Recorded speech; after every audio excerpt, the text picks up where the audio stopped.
Olá pessoas queridas, no episódio de hoje do podcast À Descoberta das 5 Estrelas vamos entrar em prime time. A nossa convidada de hoje é uma ilustre personalidade do nosso país que tem dado um contributo enorme para o nosso jornalismo e por isso recebeu novamente o prémio 5 Estrelas Personalidade em Jornalismo. É com imenso orgulho, honra, privilégio que eu vou conversar com a nossa querida Clara de Sousa.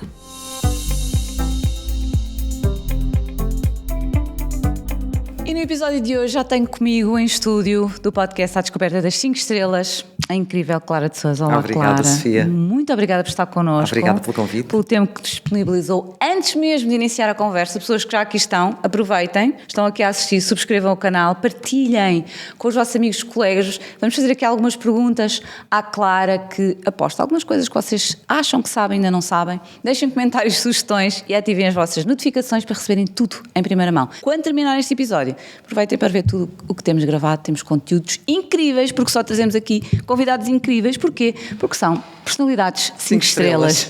Portanto, só podiam ser maravilhosos. Clara, este prémio, personalidade 5 estrelas no jornalismo, o que é que representa para si? O que é que reconhecimento? Se calhar um prémio. O que é um prémio? O que é este reconhecimento? Inicialmente eu nem queria muito acreditar, porque muito menos no segundo, muito menos depois no terceiro. Eu acho que isto tem muito, antes de mais, também a ver com o poder da televisão. Porque há jornalistas incríveis na rádio, na imprensa escrita, muito mais incríveis enquanto jornalistas do que eu.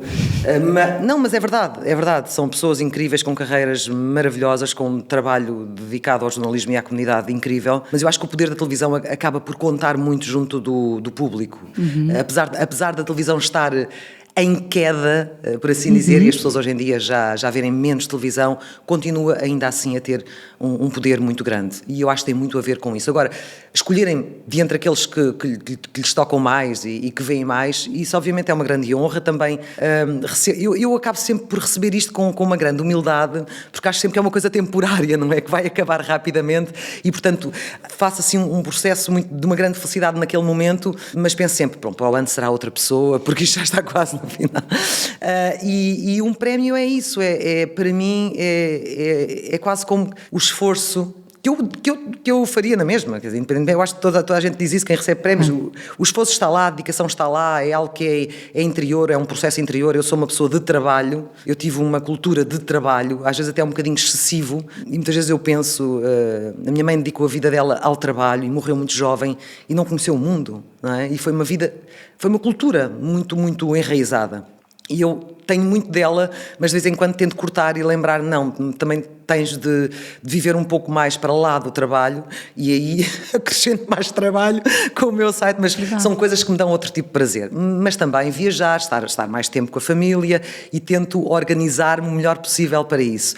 Mas o prémio para mim é a noção de que o que eu fiz as pessoas reconheceram como sendo bem feito. Bem feito. E o jornalismo que é uma das profissões mais maravilhosas do mundo, e é um privilégio de facto ser jornalista, por muitos problemas que tenha, por muitas dificuldades que muitas vezes se atravessem, por muita dedicação que exija, porque ser jornalista é um trabalho de estudo para a vida toda. Nós nunca podemos deixar de ler, de estudar, de ganharmos horizontes, não é? De conhecer mais do que as pequenas bolhas, conhecer tudo aquilo que nos rodeia, o espírito de equipa, aquele corpo de uma redação, eu acho que é uma coisa única. E, portanto, para mim é um grande privilégio também depois fazer aquilo de que gosto, fazendo o melhor que sei, tentando aperfeiçoar-me ao longo dos últimos 30 anos e de repente surgir um prémio destes vindo do público. Não é um júri, é o público, e é espontâneo, não é? Portanto, isso de facto tem um valor imenso, eu fico muito feliz. E isso é algo que eu sinto também, no contacto com as pessoas. No dia a dia? Sim. As pessoas aproximam-se muito. É? Mudou muito nos últimos anos. Eu não sei até que ponto é que o meu hobby também teve a ver com isso.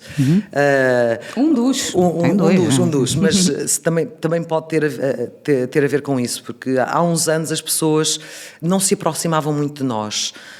porque era ainda uma imagem muito formal do jornalista, do senhor jornalista às 8 da noite na televisão, em que é um momento formal em que as pessoas param para ouvir pouco o telejornal. muito... Não é assim, há aquela coisa do respeito e tal. E isso também acabou por evoluir. Depois veio a pandemia, que também... Eu já tinha uma proximidade maior, mas houve uma série de colegas meus que também ficaram ainda mais próximos das pessoas, porque de repente vimos todos naquela situação e houve um conforto mútuo e isso aproximou as pessoas ainda mais. E portanto hoje em dia as pessoas já não têm muitos problemas em nos verem e chegarem ao pé de nós e dizerem-nos, darem-nos um beijinho ou dizerem-nos aquilo que sentem em relação a nós, mal ou bem, mas por regra são simpáticas. E mesmo quando não acham alguma coisa bem, tem mais a ver mais com as circunstâncias. Ai, você é só notícias tristes, ai, às vezes até desligo, não quero... As pessoas que têm salários magros, que chegam até ao final do mês e que ouvem da inflação, das perspectivas da economia e depois não o sentem no bolso e desenvolvem algum tipo de angústia de que não vão conseguir chegar ao final do mês e o outro está a dizer que a economia está melhor e não está nada porque eu não vejo nada, isto não melhora nada. E as pessoas muitas vezes preferem desligar. Mas também não é por causa disso que se vê menos televisão ou menos noticiários. É porque há uma tendência de escolha, não é? Os streamings, as pessoas agora escolhem o que querem ver, não são espectadores passivos, são ativos e o futuro é isso. Portanto, eu não sei muito bem para onde é que isto vai, mas que vai ser muito diferente no futuro. Já está a ser do que era há 30 anos, mas que vai ser obviamente muito diferente. Já está a ser, é verdade. Perguntaste sobre uma coisa, onde é que eu já vou? Ai, que maravilha.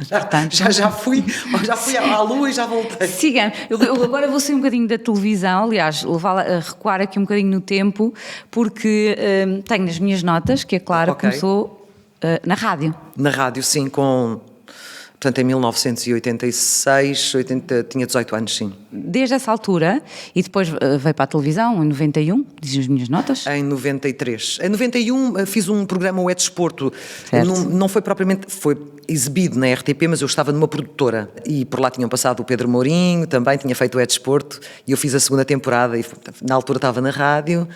e fiz isso, mas depois de entrar na televisão como jornalista foi no arranque da TVI. E como é que, começando na rádio e depois passando para a televisão, como é que vê hoje a evolução do jornalismo em Portugal ao longo destes anos? Essa perspectiva de crescimento, como é que tem acompanhado esta evolução? O jornalismo evoluiu, sem dúvida.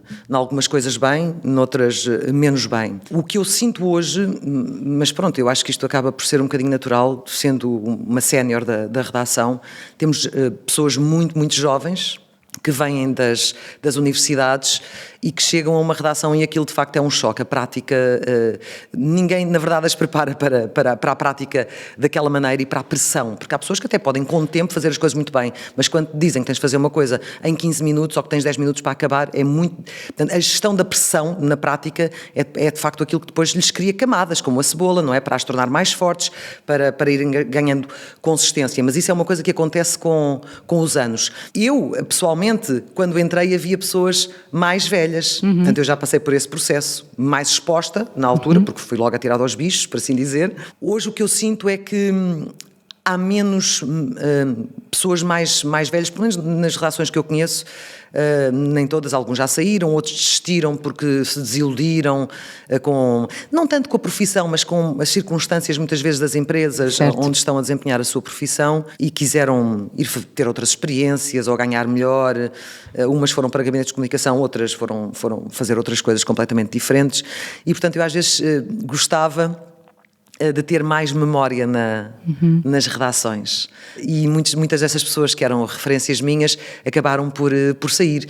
E agora sou eu e os meus colegas mais velhos, o Rodrigo, o Bento Rodrigues, falando obviamente da SIC, que somos essas referências para eles em termos dessa o José Manuel Mestre, o Pedro Coelho, ainda lá continuam alguns e muito bons. Mas ao longo dos anos perdi muito isso. Eu tenho algumas saudades desse tempo em que nós virávamos para qualquer um deles que estava lá e perguntávamos, eles respondiam-nos logo. Como uma mentoria, não é? Que alguém... Exato, é a memória que fazem, é muito importante, porque o jornalismo também vive da memória. Nós hoje temos Googles e tudo mais, mas é muito diferente de eu chegar ao pé de um colega meu que viveu aquele momento E ele diz-me coisas que o senhor Google não me diz.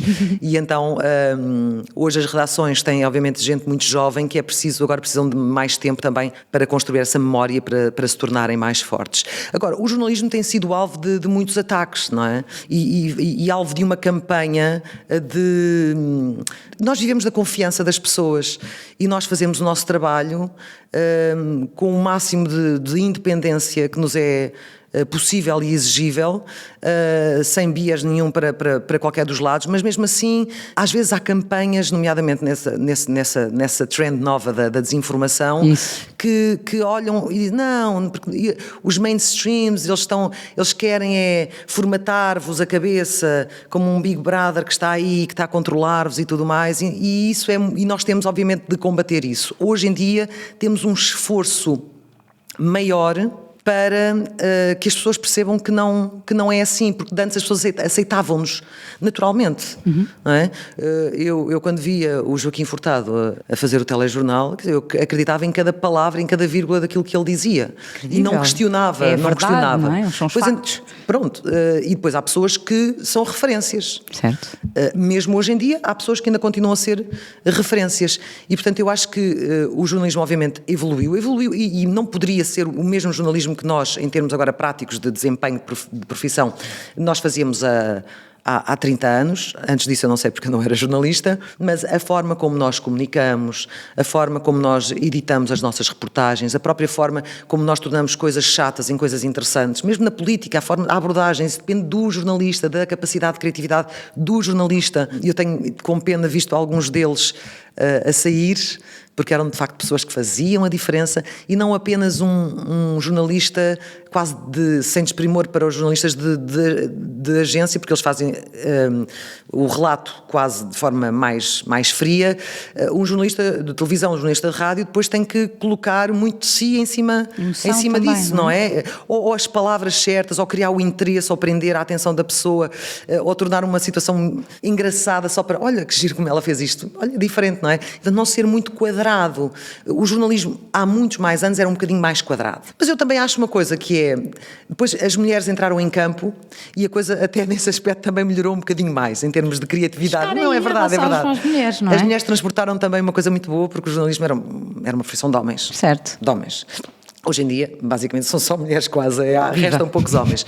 E, portanto, eu acho que acabou por transportar sobre tudo isso uma nova forma de comunicar, mesmo em televisão, uma nova forma de comunicar com o corpo, não apenas só com as palavras, com o olhar, e não uma coisa fria, só de ler teleponto, que a gente até vê os olhos deles a mexer, Tática, não é? Não, eu, por exemplo, há uma coisa que eu hoje faço, que quando comecei, se bem que vinha da rádio, e a rádio já me deu um grande aporte dessa capacidade de comunicar uma escola, com o maior próximo. É? Sim, a rádio continua nós percebemos exatamente, quando estamos em televisão, quem vem da rádio e quem não vem da rádio. E são raros aqueles que não vêm da rádio que têm, de facto, essa capacidade de comunicar melhor.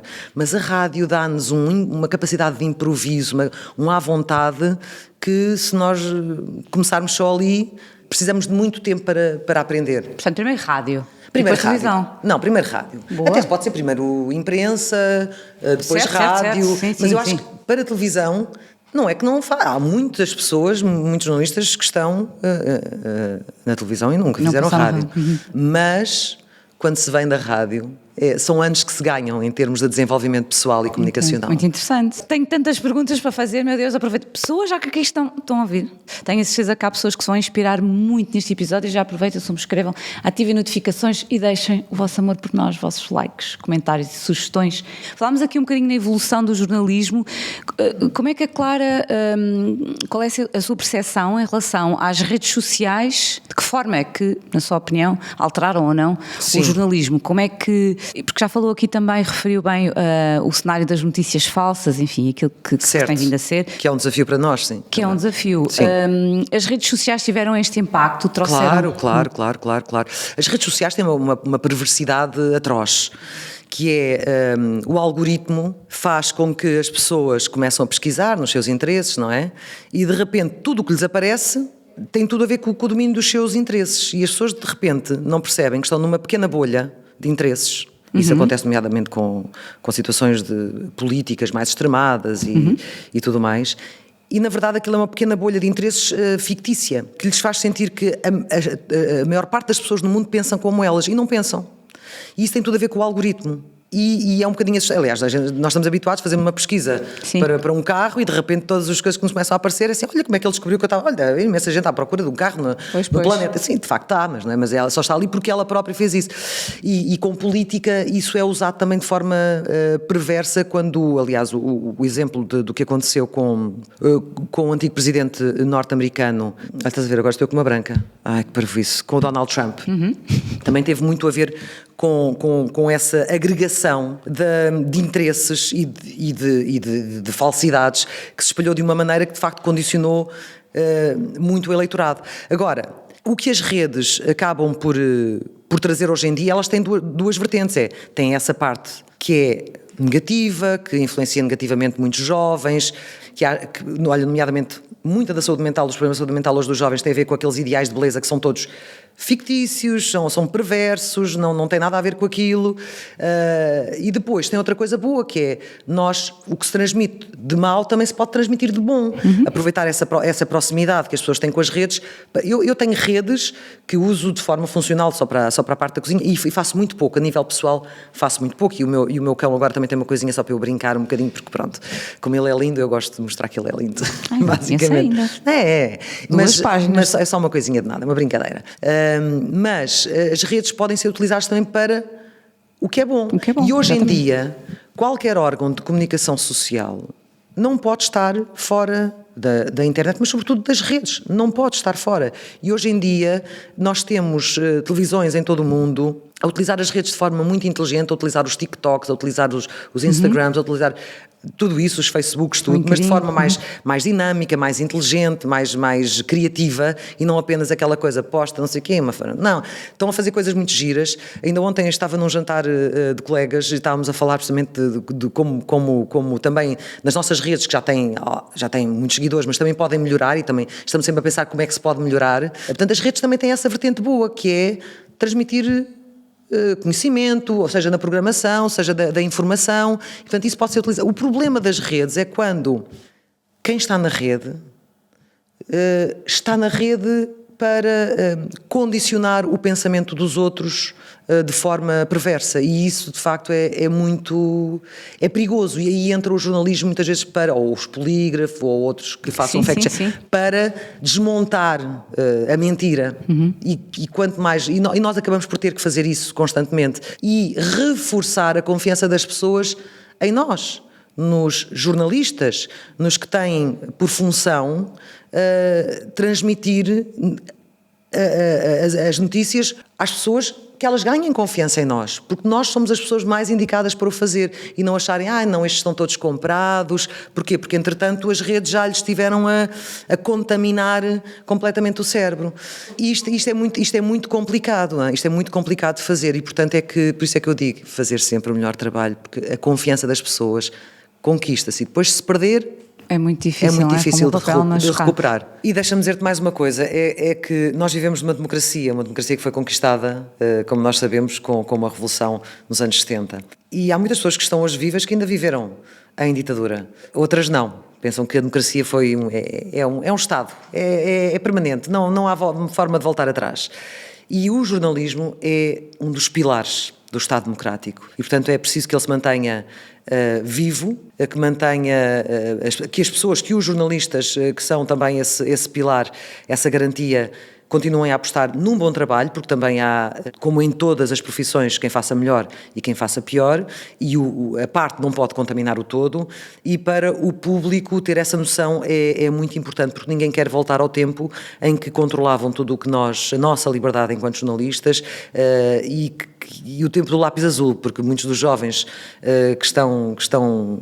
que hoje, enfim, os tais que não veem também televisão ou que não veem noticiários, não sabem o que era o lápis azul, porque vivem numa sociedade de facto livre, e tenho muita pena que seja uma pequena parte dos jovens que, por exemplo, veja noticiários ou que se interesse por sites do Público, do DN, do Expresso, do Observador, que leia notícias, que saiba o que está a acontecer à volta deles. O que as redes sociais trouxeram foram as tais pequenas bolhas que eu te falava, de pessoas que se agregam em torno de interesses. Por exemplo, os miúdos que gostam dos jogos, de um determinado jogo, agregam-se muito ali, e aquele é basicamente o mundo deles e não veem muito mais para além disso. Ora, quando nós começamos a ver pessoas a viverem em ilhas e não viverem quase num conjunto de interesses mais vastos, com cultura geral, lerem, sei lá, percorrerem outros caminhos, descobrirem outros países, outras culturas, através da leitura, através de viagens, o que quer que seja, e vivem nesses pequenos mundos dos seus próprios interesses só, é muito pobre. Acho que é muito pouco. Até porque depois eles no futuro vão se confrontar com outras necessidades, com outra necessidade de ter outros conhecimentos, e depois quando lá chegam claramente não estão preparados porque não têm mundo, não têm conhecimento geral.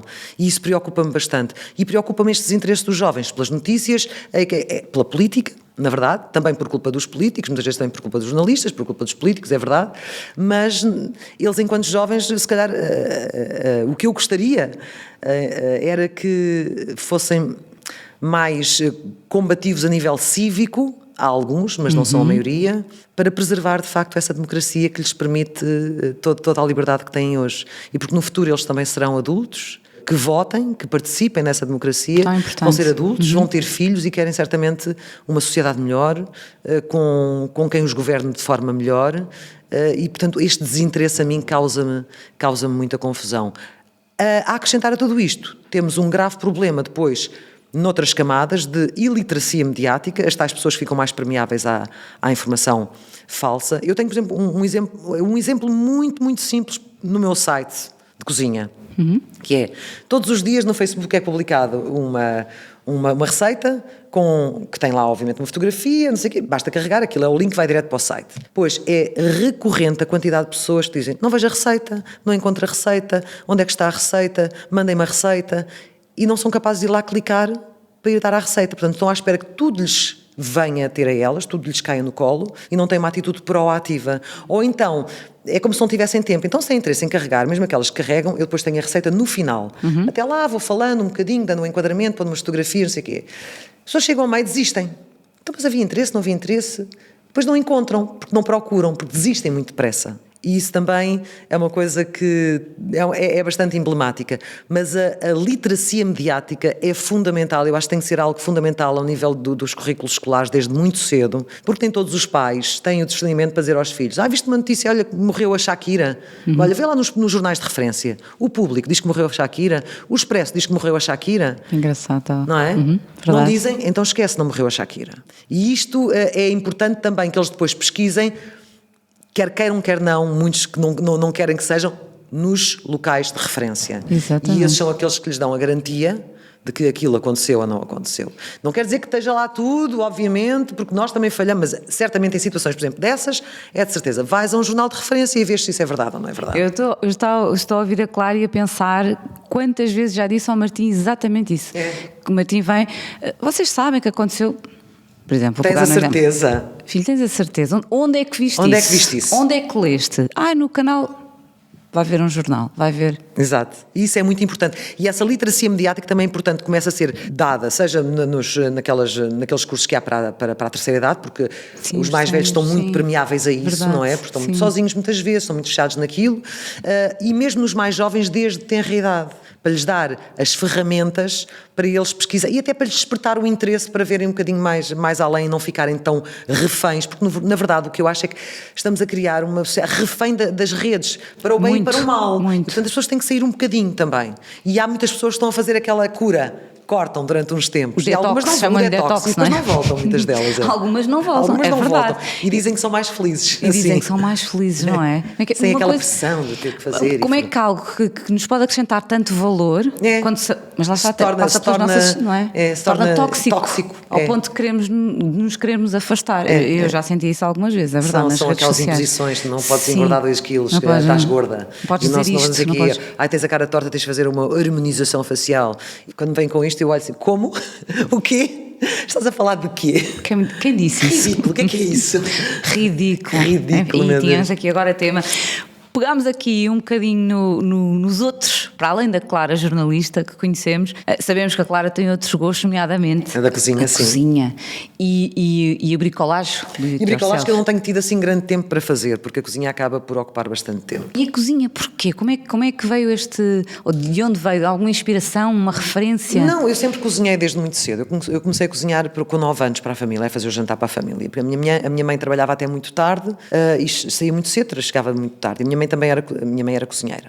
E portanto eu tive ali a minha mãe como um exemplo, e a minha mãe desde muito cedo me chamou para a cozinha, desde muito pequenina. Envolver ali. Sim, na altura não havia batedeiras elétricas, ou se havia nós não tínhamos dinheiro para as comprar, e portanto eu lembro-me de ser miúda, oh mãe, já não aguento, continua filha, continua, muda de mão, e eu mudava para fazer as claras em Castelo Claro. E depois felizmente vieram as máquinas. Mas a minha mãe desde muito cedo me chamou para a cozinha, e eu acho mesmo, independentemente agora da minha relação emocional com a cozinha, chamar os miúdos para a cozinha desde tenra idade, eu acho que a cozinha é um espaço de foco, de organização, de método, de gestão de tempo e de diversão. E nós, Divertido. desde pequeninos, começámos a chamar os miúdos para a cozinha para fazer os bolinhos, tipo plasticina. Olha, isto não é para fazer, é um bolinho, é plasticina, mas este vai ao forno. Pronto. E depois comem, depois levam para a escola e bem, eu fiz. E os miúdos começam a ganhar um gosto especial. Portanto, eu tive isso desde tenra idade. E depois fiquei com essa responsabilidade muito cedo. E depois foi basicamente ver a minha mãe e sempre cozinhei, sempre gostei de cozinhar. Mas depois ficar ainda mais ligada, ainda mais, quase sentir que era a minha outra parte. Eu tenho com o jornalismo é a minha profissão. E eu adoro a minha profissão e é como se a minha vida, não depende da minha profissão, mas a minha vida faz mais sentido naquilo, como eu já estão tantos anos, com estar a transmitir, estar a dizer às pessoas o que é que aconteceu, muitas vezes estar a tentar esclarecer coisas para as esclarecer, porque acho que isto faz parte de... Eu, por mim, o que eu mais quero é uma sociedade atenta, com conhecimento, para tomar decisões esclarecidas, para votar, para saber, para o que quer que seja, para atuar, não é? Para exigir... Obviamente também tem os seus direitos, mas também tem os seus deveres, não é? Claro. Portanto, eu acho que se nós temos uma sociedade avançada a esse nível, eu acho que o jornalismo também ajuda a isso. Agora, a cozinha é a parte em que eu me sinto mais perto da minha mãe. E desde que ela morreu, esse sentimento acentuou-se. Eu ia dizer agravou-se, mas não tem nada de grave, é muito bom. Acentuou-se e é como se fosse um prolongamento. E eu muitas vezes estou a cozinhar e estou a recuperar cheiros e lá está. Nós somos seres racionais, somos os seres racionais por excelência, não é? E, no entanto, aquilo que muitas vezes nos toca e nos mexe mais connosco é a parte emocional. Claro. E das memórias emocionais. E as memórias emocionais que vêm da cozinha é um conforto, é um calor no coração. E eu senti-me ainda mais próxima da cozinha, porque eu tive uma situação, e eu não sou muito transcendental em relação a vidas paralelas, nem a reencarnações, eu sou muito pragmática. Mas houve uma situação que aconteceu comigo e eu, na dúvida, então, ok, vou sorrir para essa dúvida e mantê-la. Quando a minha mãe morreu, eu obviamente voltei para casa, eu não tinha vontade nenhuma de cozinhar e fiz um jantar qualquer na altura. Olha, fiz, tipo, só estava a chorar e não sei o quê, e fiz o jantar. Disse, olha, isto vai ficar uma porcaria, isto não vai ficar nada de bom. Olha, disse ao Francisco, não, olha, fiz isto, mas olha, come aí, eu nem fome tenho. E de repente ele começa a comer assim, claro, isto está extraordinário.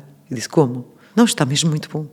Disse, não, mas eu não dei nada para isso. Mas está, acredita, isto é talvez das melhores coisas que já fizeste. Eu disse, não pode. E eu pensei assim, esteve aqui a mão da minha mãe, esteve aqui a mão da minha mãe, com certeza esteve aqui.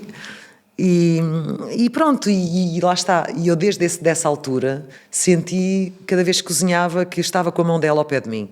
E pronto, e a cozinha acabou por acompanhar essa minha vontade de proximidade, que não é uma proximidade real, mas que é uma proximidade emocional, que nunca deixaria de existir, mas que ganha outra dimensão. E portanto, a cada prato novo que eu faço, a cada coisa nova, e das minhas memórias e de falar dela, ou de falar do meu pai, de falar da minha família, de coisas que estão em mim. E depois, o que é muito giro é que depois há uma comunidade muito engraçada que já passou por experiências muito semelhantes. E que partilham. Era precisamente assim, ou do género, o arroz doce da sua mãe é igual ao que a minha avó fazia. Eu comi aquele arroz doce e viajei no tempo. E tudo isso acaba por tornar todo aquele trabalho, que é um trabalho que está profissionalizado em mim, pois, que é uma não coisa é um hobby, estou-lhe a chamar já um não hobby, é um hobby, já não é um hobby, é um trabalho.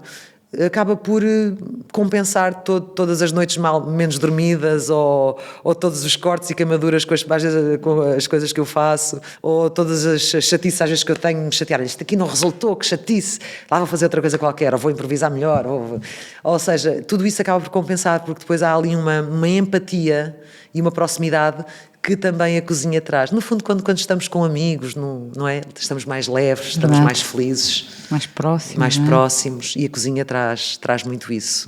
Estamos quase a terminar, okay. e vamos combinar fazer aqui uma versão 2.0, porque tínhamos muito mais para conversar. Sinto. Eu hoje em dia já acho que é mais 4.0. Pode ser. 4.0. Imagino que podia deixar aqui, e convido a fazer isso, e vai ser de certeza um privilégio para quem nos está a ver ou ouvir, uma mensagem, um impacto que a Clara gostasse de deixar como legado do seu trabalho jornalístico. Assim, algo que um dia, quando falarem de mim, que dissessem isto, ou que se lembrassem de mim. É só uma coisa, eu acreditava no que ela me dizia. É só isto. O jornalista só precisa disto, só precisa que as pessoas acreditem naquilo que eles dizem. Quando a pessoa disser, eu gostava desta jornalista porque eu acreditava em tudo o que ela me dizia, acho que fiz um bom trabalho. Missão cumprida. Missão cumprida. Que maravilha. No fundo foi aqui o fio condutor da nossa conversa. É verdade, eu sou um soldado da verdade, na verdade. Eu acho que estou na brincadeira. O meu objetivo é a verdade, eu luto pela verdade. E felizmente estou numa casa, que é a SIC, que é um espaço de liberdade que me permite lutar por essa verdade, sem condicionantes de ninguém, a não ser aqueles que eu acho. É isto que eu devo fazer, é isto que eu estou independente em relação a este, estou a fazer a pergunta certa, é isso que me move. Ninguém me move, ninguém me influencia a esse nível. E, portanto, é a luta pela verdade. E, mas o que é a verdade?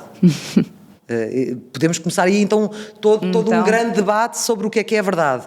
Mas eu tenho o discernimento, enquanto jornalista, de procurar a verdade e de expor a verdade, e nomeadamente quando estamos perante falsidades. E é isso que nós também trabalhamos. Isso, um legado incrível.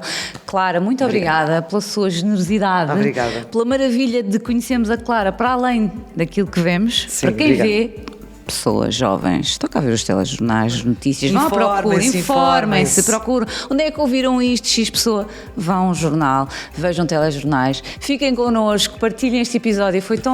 Para mim foi um privilégio conversar com a Clara. Muito, muito, muito obrigada. Vemo-nos no próximo episódio. Deixem comentários, sugestões, ativem notificações e o vosso amor por nós, o vosso like. Vemo-nos na próxima semana. Um beijinho a todos. Obrigada por estarem desse lado.